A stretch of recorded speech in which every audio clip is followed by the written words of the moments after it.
Hi, I'm Maria Jacobs. I am the vocal jazz professor at Kent State University. I'm also a licensed music educator and a principal conductor for the Open Toe Music Academy, which partners with Jazz at Lincoln Center.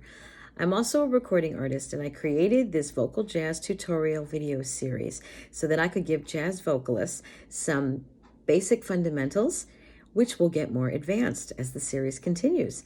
Congratulations on making it to video number 3. We're going to review both videos that we began with. In video 1, we talked about triads and chord qualities. In video number 2, we talked about seventh chords. So we're going to do some reviewing of that, and then we're going to talk about the blues. Don't try to be a jazz singer unless you really know the blues. You could even argue, don't try to be an American if you don't know the blues. And we'll get more into that. I hope you'll stick around. Subscribe to this YouTube channel.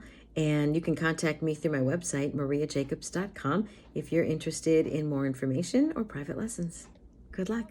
We talked about the major scale in the key of C. We talked about the diatonic chord qualities, the chord qualities that go along with the major scale. Okay, and we said 2, 3, and 6 were minor. And we said that the 7th is fully diminished. Okay, if it's minor, the 3rd scale degree is lowered 1/2 step.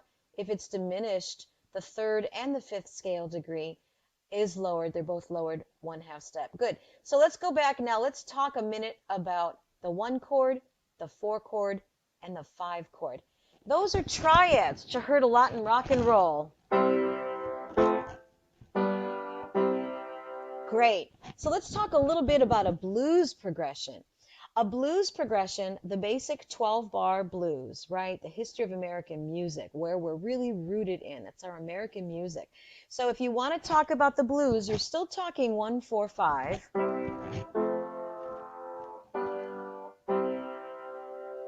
Great. The thing that makes the blues so cool is that it's not just a triad.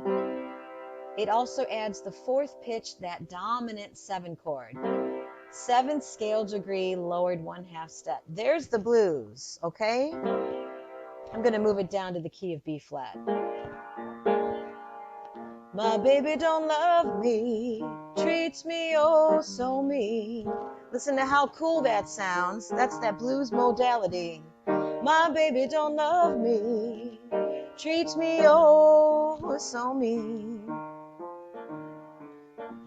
But he's the sweetest baby that I ever did see. Great, and there's that 5 chord. Wants to go home to 1. Great, so the 1 chord, the 4 chord, the 5 chord, that is your basic main chord progression, the most basic one in Western music, okay? The one that's really the most recognized. It's the blues and how they influenced rock and roll, also country and pop music, really rooted in the blues. But the difference between the blues 1, 4, 5 and the regular 1, 4, 5 is the regular is a triad and the blues is a dominant 7 chord. Great.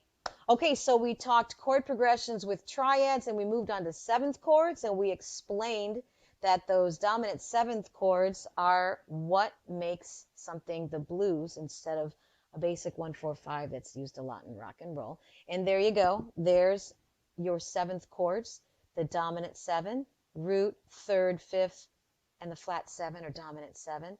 Major 7, root, 3rd, 5th, major 7th on top, B natural, right?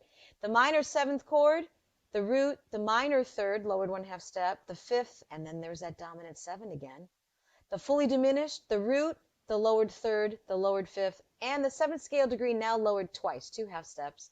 And now the half diminished 7 chord, the root, the minor 3rd, the minor 5th, right? Those are flattened 1/2 time, and now the dominant 7 on top. Okay, so that is, I believe, everything that I wanted to talk about. Well, that's all we're going to talk about for now. I'm Maria Jacobs. Stay tuned.